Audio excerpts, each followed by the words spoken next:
Bonjour, comme vous l'avez vu au titre de la vidéo, aujourd'hui on va se retrouver pour une tier list de tous les events WCA. Et donc c'est parti.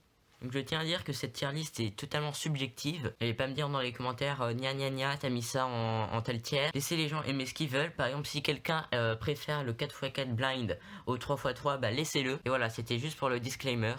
Donc ça va être assez dur de classer les différents events parce que je les aime bien tous. Mais déjà le fit on va le mettre en dernier parce que bah il n'existe plus.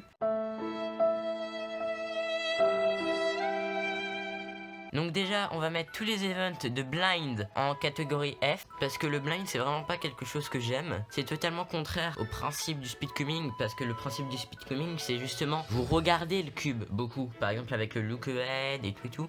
Mais là du coup dans le blind vu que c'est les yeux bandés bah on retrouve plus du tout ça. Donc c'est pour ça que je les mets en F aussi, tout simplement j'aime pas. Et je pense que mon classement ce serait d'abord le 3x3 parce que c'est le plus simple, ensuite le 4x4, ensuite le multi-blind et ensuite le 5x5. Le multi-blind par rapport aux autres il est un peu dur à classer parce que ça dépend totalement du nombre de cubes que vous résolvez. Mais si on se réfère à la moyenne de ce que les gens font, soit je pense environ 5 cubes, je dirais que c'est entre le 4x4 et le 5x5 blind.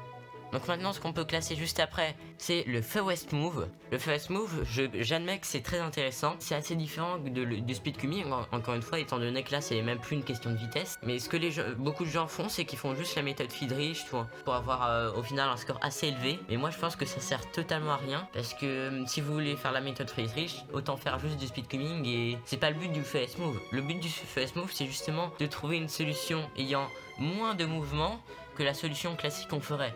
Donc ça sert à rien de au final faire Friedrich les gars. Je pense que le fewest move ça peut être très intéressant, mais si vous voulez vraiment vous y mettre, c'est très dur parce qu'il y a énormément de méthodes, de techniques pour faire du bon fewest move. Donc c'est assez compliqué. Et aussi je viens de remarquer qu'il n'y a pas la catégorie E, ce qui est assez étrange. Maintenant on va passer à la suite, c'est carrément à l'autre pôle. C'est tous mes events préférés dans la catégorie S. Donc ça je les connais très bien, c'est le 2x2, le 3x3 et le square one. Et je pense que le square one c'est quand même mon moins préféré des 3. Donc je vais le mettre à la fin. Et ça c'est un peu plus compliqué, est-ce que je préfère le 2x2 ou le 3x3? Il y a 6 mois je vous aurais dit que je préférais le 2x2. Mais maintenant je dirais plus que je préfère le 3x3. Parce que à force au 2x2 il n'y a pas tant de combinaisons que ça par rapport au 3x3. Je crois qu'il y en a juste 3 millions. Ça paraît beaucoup mais par rapport au 3x3 c'est rien. Et donc depuis 6 mois j'ai fait beaucoup de solves. Et à chaque fois j'ai eu l'impression plusieurs fois d'avoir un peu le même scramble. Évidemment c'est pas le même, mais des scrambles qui se ressemblent beaucoup. Cette sensation de répétition de scramble c'est pas forcément très agréable. Donc c'est pour ça que je pense que maintenant je préfère quand même le 3x3 au 2x2.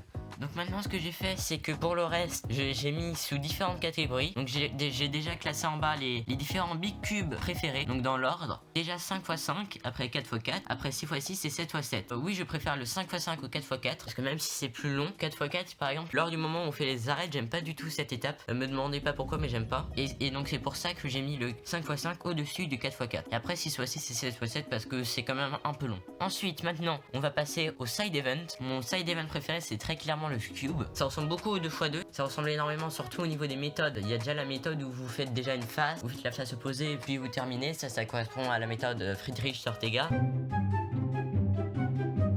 Donc vraiment ça ressemble beaucoup au 2x2. Donc c'est pour ça que c'est mon side event préféré. Ensuite je vais plus expliquer déjà ce que j'ai mis à la fin. Le side event que je préfère le moins c'est le Pyraminx. Bon déjà premièrement je suis nul au Pyraminx. Et vous pouvez me dire ouais tu peux essayer de te mettre au Pyraminx pour devenir meilleur. Mais se mettre à un truc où on est nul, c'est pas forcément la décision la plus primordiale à prendre. Et aussi dans le Pyraminx il y a un truc que je hais, c'est les tips. Les petits coins qu'on tourne, hyper simple à résoudre. Mais lors de l'inspection, où normalement tu es censé prévoir quasiment tout le solve, à cause des tips, je n'arrive à rien voir. Du coup je prévois presque rien et c'est peut-être aussi pour ça que je suis pas très bon. Donc je pense que c'est celui que j'aime le moins.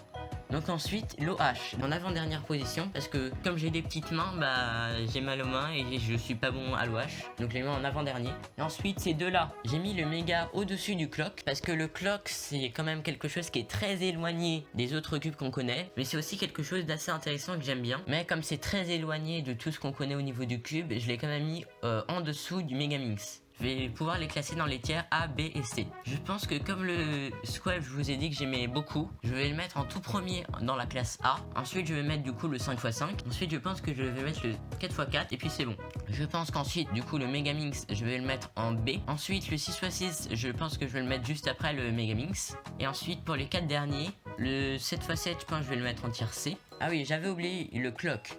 Le clock, je vais le mettre juste après le 6x6 parce que même si c'est un event assez éloigné, je l'aime quand même bien. Donc je vais le mettre juste après le 6x6 et avant le 7x7. Le 7x7, c'est quand même un event que je mets beaucoup de temps à faire, et si je veux faire un 7x7, je dois vraiment me dire allez, je vais faire un 7x7, ce qui est pas le cas par exemple pour le clock que je fais environ en 20 secondes par rapport au 7x7 que je fais en 7 minutes. Ensuite, c'est très simple, il nous en reste plus que deux, l'OH qui va se mettre là et le Pyramix qui va se mettre là.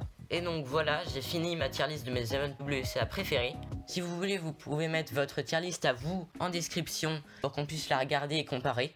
Et aussi, n'oubliez pas de liker la vidéo et de vous abonner. Je tourne cette vidéo le 27 décembre, mais je pense qu'elle va sortir en 2021. Donc bonne année en retard. J'espère qu'on va vraiment atteindre les 100 abonnés très rapidement. Et donc n'oubliez vraiment pas de vous abonner et de partager cette vidéo à tous vos amis.